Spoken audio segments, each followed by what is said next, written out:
Amen. Romans 10 verse 11, I'm reading the Amplified, and my theme this morning, let your faith work. And we're now in week 4. They say that the more you, after 3 weeks, you'll hear what I'm saying. So today is the day for your revelation to hear. Amen. So let us read Romans 10 verse 11. For the scripture says, the Bible says, the word of God says, whosoever believes in him, Jesus, whoever adheres to, trust in, rely on him, will not be disappointed in his expectations. I like that word. It's not expectation, but expectations. It just fills my heart. It just opens up the possibilities, amen, of the glory of God and his goodness. Let us pray. Lord, we pray your word to fall into my heart, that it would bear seed, and that seed will be on good ground, and it will grow 100-fold, so that I can reap what you've sown in my heart. And I reap faith, because, Lord, it's impossible to please you without faith. But that I would work and allow that seed to grow, that I would please you, that your goodness will be in my heart and in my life. And I thank you for that. Amen. Amen.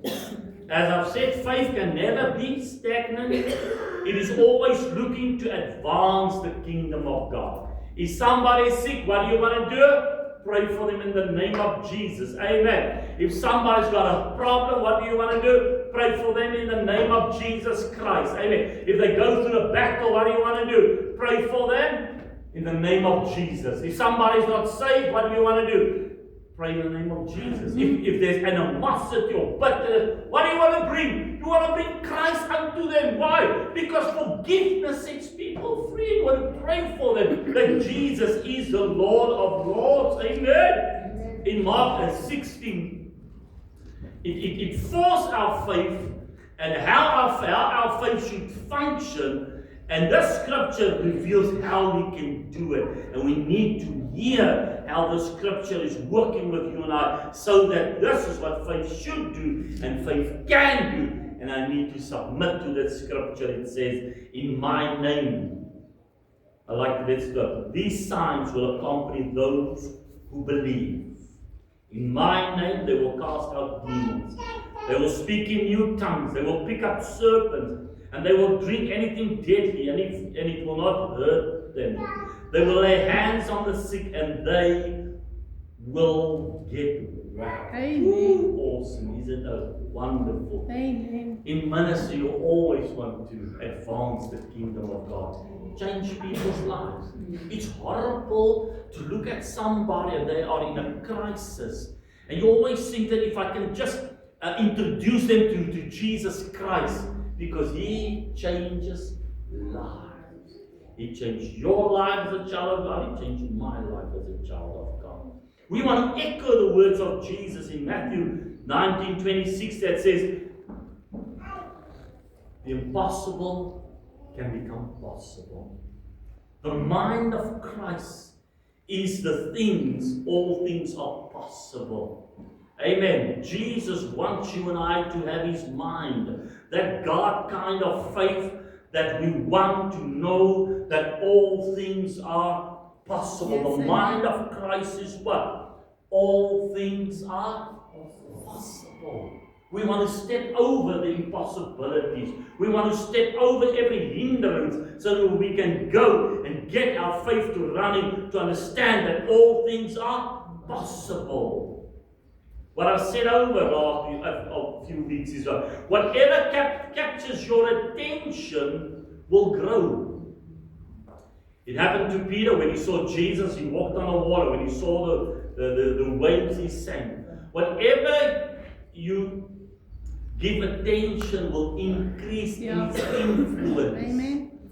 So what does God want you to do? To give him attention. How do I give him attention? By the word.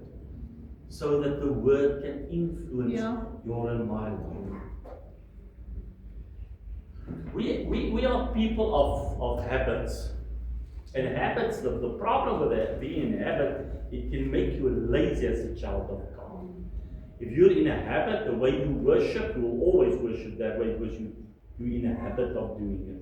you're not allowing the Spirit of God to work in your heart. You will always just pick up your hands this high or that high. You will not move out of that frame because that is your comfort zone. A habit brings comfort zone. You will most probably sit on the same chair every week when you sit. Why? Because it's your comfort zone.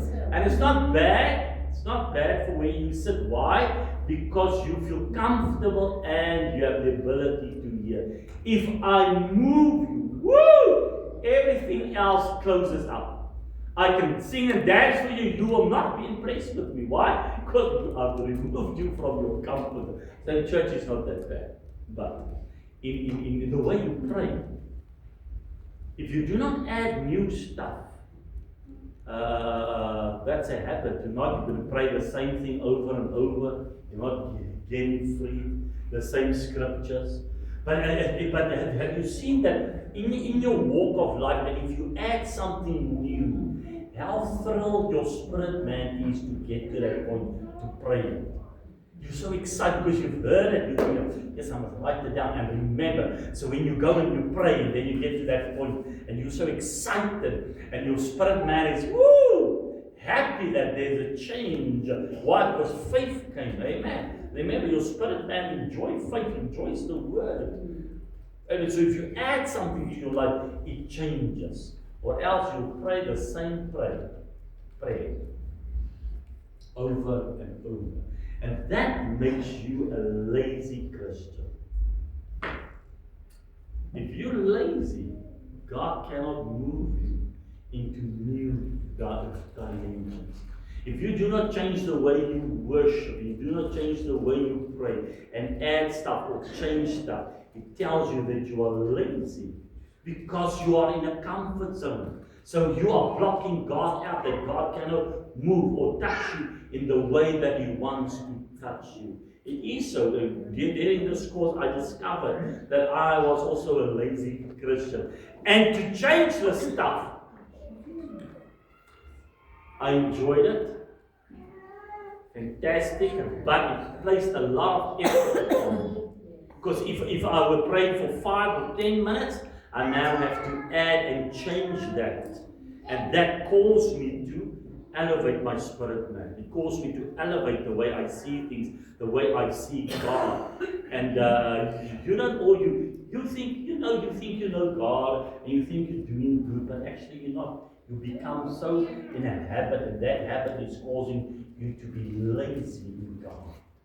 And God has got so much more for you and I. Stop. Amen. I saw a guy during the week. He had a picture of a snake skin, and I saw that snake is a bit bigger now, so the snake sheds his skin. And I thought to myself, why does he have that? Then I realized the snake outgrow that skin. He's got a new skin. And so often you and I should shed the old stuff we possess. Amen. The Bible says new wine is for new wineskins. You cannot grow and have, you cannot want some more of God's goodness and mercy, but you do not change the way you think about Him, the way you live in Him. Amen. Because then the Bible says that old skin will burst. But the new skin will bring what in your life? New wineskins. Amen. The new wineskin will save the new wine. In Luke 19, we read about Zacchaeus, and that he was a short man. What do we know about short men? They can climb trees. And everybody, the Pharisees and the scribes, called him a sinner. They said, how is it that he goes and having lunch or dinner or whatever, go eat with a sinner? And then at one point, Jesus rectified. He restored Zacchaeus' status. Yeah. In verse 9 he says, reminding everyone that Zacchaeus is also a son of Abraham. That means God is telling them that he has the same right to all the blessings and the favors and the goodness of God than any other person, because he is also a son of Abraham. Amen. People would like to downrun you and I and tell you who you are, but there are moments that you need to come to the point and tell yourself, restore your status. Who am I? I've accepted Jesus Christ, Lord and Master, so what am I? I am a child of God. The word says, and God gave me authority. Jesus gave, he says in 1 John 12, he says, for everybody that accepted Jesus Christ, he has given them the power, the ability, the authority to be called sons of God. Amen. I am a child of God. Amen. So God, if God can take you and restore your status, it will change the way how you think and how you act. Because if you always think that you're bad and you're a sinner and this sin is so great and that sin is in my life, you will never become what God says you are. But isn't it fantastic? Everybody says he's a sinner, but Jesus shows up and tells them he is a child of God. He has a covenant with God. That goodness and riches and mercy and life can also be his portion.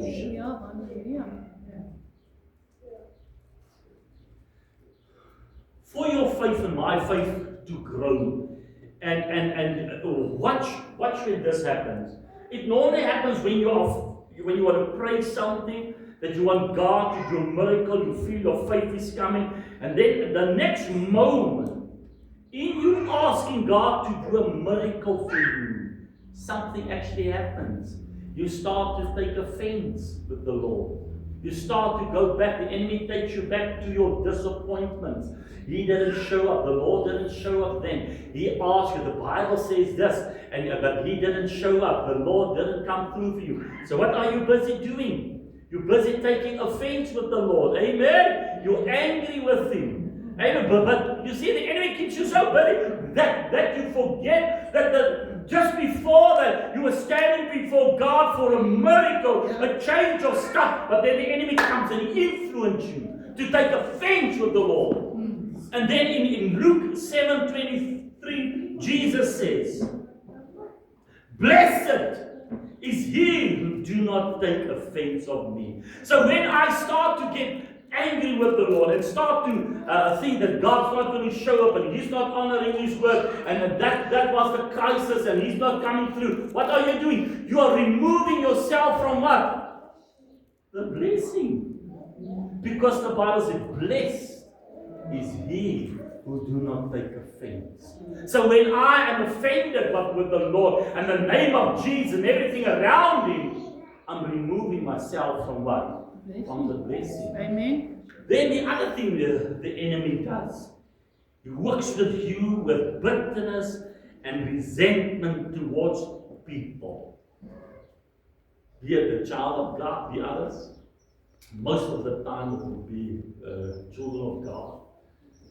It's always busy. And what happens in that process of bitterness and hate? You've got no grace for somebody. And he stirs you on. You can be busy with one person, then you change it, then somebody else has come. And then you're busy with that person, then you're busy with circumstances that they harm you, they disappointed you, that they're not for you, and then you're so busy with them, amen. And then he goes on, he adds people to your life. And what don't you have anymore? You do not have the grace of God. You do not have forgiveness. You do not have mercy for them. You're actually working with hate and bitterness. And the enemy keeps you busy with that stuff. But just before that, you were longing for encounter with God. What's the third thing he does? Keeps you busy with you. Your self-esteem. You're not going to make it. You're not that good. You're lazy. Everybody's enjoying God, but you cannot enjoy God, and then He reminds you of some sin, and then you think, I'm worthless, and when you go pray, you think, I don't know if God's going to hear me, I don't think God's going to answer me, because look what I've done. I want to work with you this morning. In the midst of all of this, watch yourself. Remember, you are the prophet of your own life. You have the power to stop all of this. Amen. And the next moment, when you're busy and you feel offended by the Lord, and you're busy with bitterness, and you're busy with yourself, that you're a nobody. I like that story. If you're a nobody, God wants to make you a somebody. Amen. And how does He make you a somebody? To stop a moment and ask yourself, who am I? Amen. That you can hear Him say, you are a child of God. I am a child of God. So every blessing, everything that is good and wonderful should be my portion. I like when I prayed for Ruth, and I came and I saw this basket. Isn't it awesome? You have a basket, and the Lord just wants to fill it with goodness and mercy and grace and the blessing. It is so. The enemy plans for your downfall. The enemy plans for you not to have faith.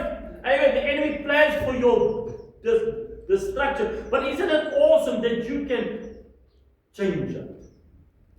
Amen. For the good. Yes. And allow God to bring His blessing. I'm not cursed anymore. Do you understand? The moment I acknowledge I'm a child of God, I need to understand I am in covenant with God. What did Jesus do on the cross? He paid the price for healing. He paid the price for deliverance. He paid the price for my curses. He bore me new. Amen. I'm a new creature in Him. Amen. He's changing what? My status from hopelessness to hope, from unbelief to faith, from disappointment to victory. Yeah. Yeah, yeah. In Mark 2, we read about a paralyzed man, the one that they put through the roof. And Jesus asked a question in verse 9. He asked, what is easier to say? Your sins are forgiven, or stand up and walk? What's easier to say? What's easier? Both are easy. Why? Because faith has no limits. So when you speak, as I said, you are the prophet of your own life. Your body and your heart and your mind will follow what comes out of your mouth. If you are disappointed and you're negative and you speak bitterness and life over you, will not achieve it, you will be nothing. Your body, your emotion, your unbelief will follow. If you think, so if it's easier to say that, then it means that is hard. You are hard over yourself. And it's difficult. If you ever were angry or bitter or thought that God, did you experience the emotion in you? It's horrible. It's hard to say that God is against you. It's hard to say that I will not achieve things in life, while everything in you cry and desire and want the goodness of God. It's hard to cancel the goodness of God. But if there is faith, all things are possible. Faith has got no limits. It's easier to say, in the name of Jesus, be healed. Why? If you ever stood with somebody that's sick or in trouble, they can tell you their trouble, their difficulty. If you ever stood at somebody's dying bed, they can tell you the circumstances. You don't see that. What do you see? The easy thing. That with God, all things are possible. Why do you want to pray? In the name of Jesus. You don't care if it's cancer, a heart attack, whatever this. Your faith don't see stuff like that. You're not concerned about that. Faith makes you to see the impossible. That moment when you're a child of God, you start to see the impossible. You have what kind of faith? The God kind of faith. What is the God kind of faith? The mind of Christ. Jesus said, I came, and his whole mind was set up to please the Father. And further he says, he makes a statement, he says, with man it's impossible. But then he turns it around and says, but with God, all things are possible. When you're stuck at impossible, it changes. It's hard to pray. It's difficult to pray for healing. It's difficult to pray for your success in life. But if you have faith, it's easier. Why? Because you understand I am in a covenant with God. All things are possible. The Holy Spirit comes. Why? Because I have the mind of Christ. There was nothing too big for Jesus Christ. No sickness, no disease, nothing. He saw everything and he prayed and they got healed and delivered. Nothing. So what is easier for you to say about your circumstances? That the Lord will bless you. That the Lord will change that is bad to good for you. He will change your circumstances. But it's difficult for you to say, we're not going to make it. God is not coming through. All that anxiety, all that tension. It's too much. But if you have faith, it's easier to say. In the name of Jesus. Amen. It's easier to say, I'm a child of God. I don't care what someone else is saying. I don't care what the devil is saying. But I do care what Jesus is saying. And Jesus confirms me and said, you have accepted me, therefore I've given you the authority to be called the Son of God. So what do I do in the midst of the storm? In the midst of that stuff, I stop my mind and I remind myself, I am a child of God. And that means what? I have a covenant with Jesus. Amen. I can speak the name of Jesus over every anxiety, every circumstances, and the Bible says every knee will bow and every tongue confess what? That Jesus Christ is the Lord. So when you start to open your mouth, think what you are saying. You are the prophet of your life, so let your words be filled with faith. Let it be easy for you to say, the goodness of God is upon us. Why? Because I'm a child of God. His mercy is upon us. Yes, you're not going to make it. Yes, I will make it. Why? Because greater is He that's in me than he that's in the world. Amen. Yes, amen. I am more than what? Than a conqueror through Jesus Christ. Amen. So in the midst of your storm, what are you going to do? You're going to stop and declare, I am a child of God. Because what is easier to say? The blessing is easier. The grace is easier. The mercy is easier to accept and enjoy. Amen. For the scripture says that for whoever believes in Him, adheres to trust in Him, rely on Him, will not be disappointed in His expectations. Isn't it awesome? I like the story when the father came and his daughter was busy dying. And the woman with the issue of blood came and she touches God. You know that I would think that we need to prioritize, am I right? Jesus should just keep on walking, he shouldn't stop. You understand? Because death is greater than sickness. Come on. So that's in our minds. But this woman, it was her will. Amen. She came, she touched me, turned around. Then the people came. So it can be perhaps the 10 minutes that he stood with that woman and talked to her and the difference that his child would be still alive. Then he got the report. And Jesus watched him. And they said to him, to that father, your daughter is dead. Immediately Jesus stepped in and said, do not fear, only believe. Isn't that awesome? Do not fear what you hear. Do not fear what you see, but believe. I am a child of God. Goodness and mercy will do what? Follow me. And I enjoy the power of God. I was reading the story of the woman that came to Jesus, and they talked about that she was not in covenant with God, and she said, but the dogs also eat from the table. And her daughter had a demon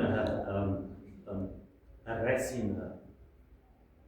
And I like that distance got no meaning to God. And she talked to him about her daughter, and he said, isn't that awesome? Go, your daughter is delivered and healed. She got home, and it was that. Isn't that awesome? Distance got no influence with faith. Faith see no limits, see no distance. The only thing you need to do is to believe. Do not fear what you hear or what you see. Do not worry what you see or feel, but believe. Because I am a child. My status in God is that surely goodness and mercy will do what? Will follow me. I like that song that we sang. His goodness is running after me. It's running, it's coming. Amen. Let your mind be set on Him, on His goodness. Let it be easy for you to speak your goodness, His goodness over your life. Amen. His peace over your life. Amen. Yes, hallelujah. And you will not be disappointed in your expectations. Awesome, wonderful statement. Let us pray. Father, we thank you. Thank you that you are the Lord of grace and mercy. And let this word remind us this morning who I am. I will not take offense because it takes the blessing away. I will not get involved with people because then I have no grace and no love. That I will not look at myself the way people or the way Satan is looking at me. But I would look at the way that you see me. And you confirm my status. Because you have given me authority to be called the Son of God. You have given people the authority, those that are women, to be called daughters of God. Lord, and we thank you. Let us confirm that in our spirit man, I am a child of God. I am a child of God. Lord, and I thank you. Amen and amen.